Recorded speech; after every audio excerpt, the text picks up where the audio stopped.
বিয়ের এঙ্গেজমেন্টে রিংটা খুলে রেখেছিলাম বলে আমার স্বামী আমার সাথে যাতা করলো। আমার স্বামী ডাইরেক্ট জিজ্ঞাসা করলো, তুমি কি এঙ্গেজমেন্টটা ভেঙে দিতে চাও নাকি? আমি তো কথাগুলো শুনে পুরোই হা হয়ে গিয়েছিলাম সেদিন। সব মেয়ে আংটি পছন্দ করবে এটা কিন্তু কোনো নিয়মের মধ্যে পড়ে না। তবুও এঙ্গেজমেন্ট রিং বলে আমি চেষ্টা করেছি, কিন্তু চেষ্টা করলে সব মানুষ সব কিছু পারে না। আমি সদ্য ইন্টার্ন শেষ করা একজন MBBS ডাক্তার, একটা প্রাইভেট হসপিটালে চাকরি করি। চাকরিটা একেবারেই নতুন, যখন তখন ওটি অ্যাসিস্টের জন্য ডাক পড়ে। আর আংটি খুলে বারবার ওয়াশ নেওয়া সত্যি কষ্টকর। একদিন ভুল করে প্রায় আংটিটা রেখেই চলে এসেছিলাম। সেই দিন এসে বাসায় আংটি খুলে রাখলাম। বিয়ে আরও 6 মাস পরে, আর আংটি খুলে রাখলে এঙ্গেজমেন্ট ভেঙে যায় না। আমার বাসায় এসব নিয়ে কারো কোনো মাথা ব্যথা নেই, থাকবেই বা না কেন, কারণ এটার কোনো লজিক নেই। কিন্তু হঠাৎ একদিন না জানিয়ে আমার হবু ননদ আর ভাসুরের বউ আমাদের বাসায় এলেন। আংটিটা হাতে নেই এটা দেখেও এই বিষয়ে কিছু বললেন না, কিন্তু রাতে শাহেদের ফোন কলে আমি বুঝে গেলাম এটা নিয়ে ওদের বাসায় তুলকালাম কাণ্ড হয়ে গেছে। তুমি নাকি আংটি খুলে রেখেছো, কি এঙ্গেজমেন্টটা ভেঙে দিচ্ছ নাকি? শাহেদের কণ্ঠে উত্তাপ। এসব কি বলছেন? আপনি নিজেও ডাক্তার, আপনি জানেন কোন কারণের জন্য আমি আংটি খুলে রাখতে পারি। আমার সাথে ডাক্তারি ঝেড়ো না। আমি তোমার 8 বছরের সিনিয়র, কাজেই আমার সাথে এসব টপিক নিয়ে কথা বলার চেষ্টা করো না। ভালোই ভালোই হাতে আংটি পরে রাখবে। শাহেদ লাইন কেটে দিল। আমি অবাক হয়ে গেলাম, এত ছোট্ট একটা বিষয় এত বড় একটা কাণ্ড। এরপর থেকে কষ্ট হলেও ওনার কথা মেনে চলার চেষ্টা করেছি। পরের সপ্তাহে বিকেলে রেস্টুরেন্টে বসে শাহেদের সাথে কফি খাচ্ছিলাম। শোনো ইরা, নাসনেওয়ালিদের মতো নুপুর পড়বে না। আমার বাবা মা কেউ পছন্দ করে না। নুপুর আমার খুব পছন্দের, এটা গত বার্থডেতে বাবা আমাকে উপহার দিয়েছেন। এখন তোমার বাবা মার কথা ভাবতে হবে না, এখন থেকে আমার বাবা মার কথা ভাববে। চুপচাপ মাথা নিচু করে শুনলাম। কলিগের বার্থডে ছিল, সবাই মিলে খুব ছোট করে হসপিটালে একটা কেক কাটলাম। আমার আরেকজন কলিগ ছবি তুলে সবাইকে ট্যাগ করে দিল। সেই ছবির নিচে আমার হবু ননদ কমেন্ট করলো, শোনো ইরা আপু, এখন তোমার বিয়ে ঠিক হয়ে গেছে, এসব ঢলাঢলি ছাড়তে হবে, আমাদের ফ্যামিলিতে এসব চলবে না। আমি হতভম্ব হয়ে গেলাম। ও আমাকে ইনবক্সে বলতে পারতো। সবার সামনে যেতেই তো এখন আমার লজ্জা লাগবে। এতটা কমন সেন্সহীন মানুষ হয় কিভাবে? বিয়ের কিছুদিন মাত্র বাকি, আমার হবু শাশুড়ি ফোন দিয়েছেন। হ্যালো, জি আসসালামু আলাইকুম, কেমন আছো? জি ভালো আছে, আপনি ভালো আছেন? হ্যাঁ ভালো। শোনো, বিয়ের তো আর বেশি দিন বাকি নেই, তো তোমার ব্লাউজের মাপটা দিলে সুবিধা হয়। কাল আমার ছোট মেয়েকে পাঠিয়ে দেবো, ওর কাছে যা যা দেওয়ার দরকার দিয়ে দিবে। রাতে আমি শাহেদকে ফোন করে বললাম মা ফোন করেছিল, আর বাকি যা যা কথা হয়েছে সবই বললাম। হ্যাঁ, তো সমস্যা কোথায়? না না সমস্যা না, আমি বলতে চাচ্ছি যে আমি আসলে বিয়েতে শাড়ি না লেহেঙ্গা পরতে চাই, আমার অনেক দিনের ইচ্ছা। তুমি বলিউডের নায়িকা না, এটা মাথায় রেখো। এতে নায়িকা হওয়ার কি আছে? এখন তো অনেক মেয়ে পড়ছে, আর আপনার বাজেটের মধ্যেই হবে। মানুষ তো একবারই বিয়ে করে, সেখানে আমি আমার পছন্দের পোশাক পরতে চাই। এই প্রথম আমি একটু উচ্চস্বরে কথা বললাম।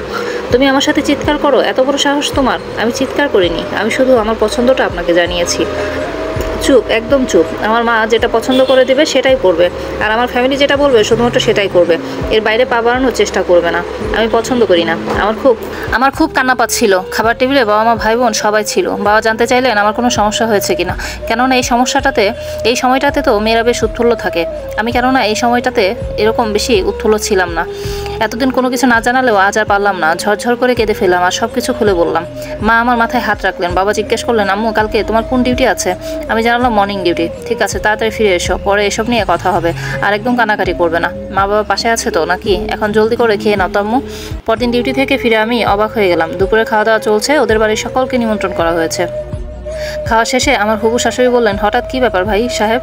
সকালবেলা ফোন দিয়ে বললেন আজকে দাওয়াত, অবশ্যই যেন আসি। আপনার কথা তো আর ফেলতে পারি না, হাজার হোক আত্মীয় হতে যাচ্ছেন। না আসলে আপা, আমাদের দুর্ভাগ্য, আমরা আপনাদের আত্মীয় হতে পারছি না। হবু শাশুড়ি চমকে উঠলেন, সাথে ঘর ভর্তি সবাই, আমি নিজেও। মানে বিয়ের আর কয়েকদিন বাকি, আপনি এসব কি বলছেন? সত্যি বলতে কি আপা, আমার মেয়েটাকে আমি খুব যত্ন করে বড় করেছি, এখন বিয়েটাও আমিই ঠিক করেছি। নিজের মেয়ের কাছে মুখ দেখাতে কেমন যেন লজ্জা লাগছে। আপনি বলতে কি চাচ্ছেন?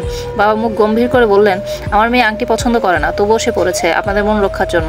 আর নুপুর পড়লেই কেউ নাচনালি হয়ে যায় না, এটা তার শখের ব্যাপার।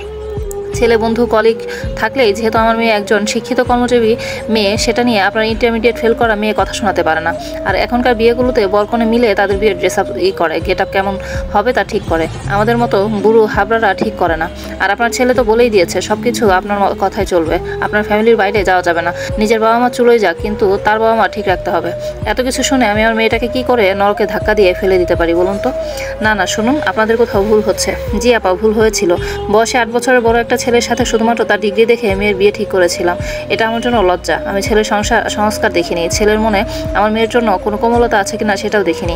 আমি এটা ভেবে দেখিনি 8 বছর পর আমার মেয়েও হয়তো আপনার ছেলের চেয়ে বড় কোনো জায়গায় গিয়ে পৌঁছাবে।